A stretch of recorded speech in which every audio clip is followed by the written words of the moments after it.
नाही दिला। MD doctor मुलगी माझ्या ओळखीच्या एका घरात आली।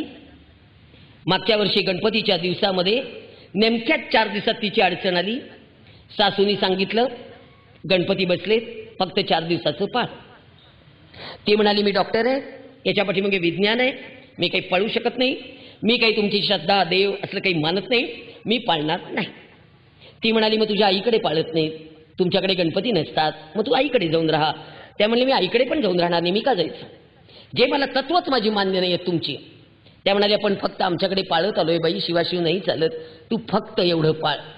नवरा पण समजावून सांगत होता, सगळे समजावून सांगत होते तुझी बेडरूम स्वतंत्र आहे, तू आतमध्ये बेडरूम मध्ये थांब, बाहेरचं प्रवेशद्वार आहे, तू बाहेर नाही ये जा कर। सगळं सगळं सगळं सगळ्यांनी समजावून सांगितलं, अजिबात पोरगी ऐकायला तयार नाही। आणि शेवटी गणपती बसले, आरती झाली, मंत्रपुष्पांजली झाली आणि ही एमडी डॉक्टर सुविद्य सुसंस्कृत सून दरवाजा उघडून बेडरूमचा बाहेर आली, सरळ गणपतीला हात लावला, गणपतीच्या डोक्यावर जास्वंदीचं फूल वाहिलं आणि सासूला टिचकी वाजवून म्हणते बघू आता तुझा गणपती काय काय चमत्कार दाखवणार आहे, तुझ्या नवऱ्याला नेणार आहे का माझ्या नवऱ्याला नेणार आहे।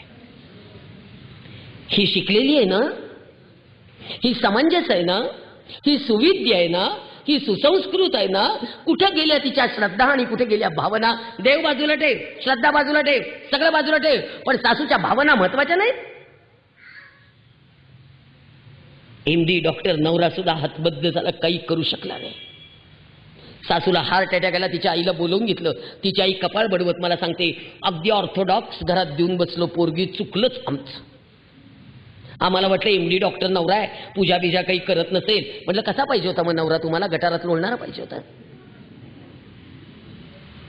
सांगायला लाज वाटते। त्यानंतर त्या मुलगी घेऊन गेल्या, मुलगी परत पाठवली नाही, उलट 498 कौटुंबिक हिंसाचार सगळे गुन्हे दाखल करून सगळ्या बाजूनी न्यायालयाच्या चौकटीत अडकून टाकला। जामीन झाला नाही खूप दिवस। सासऱ्याने हात धरून सांगितलं बेटा जाऊ नको, बेटा जाऊ नको, बेटा जाऊ नको। सासऱ्याने हात धरला म्हणून विनयभंगाची केस केली आहे सासऱ्यावर।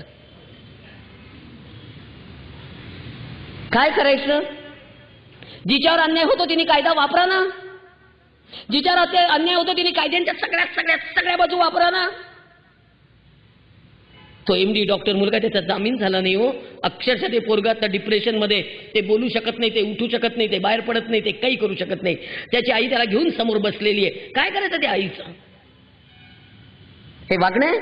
मग बरी होती माझी आई, घरात होती, बरी होती माझी आई, अडाणी होती, बरी होती माझ्या आईने 50 माणसं सांभाळली, बरी होती माझी आई 2 वर्षाच्या दिराला कडेवर घेत होती, बरी होती माझी आई माझ्यासारखी आई एवढीशी नणंद होती, तिला अंगावर पाजत होती, बरी होती माझी आई समईसारखी जळत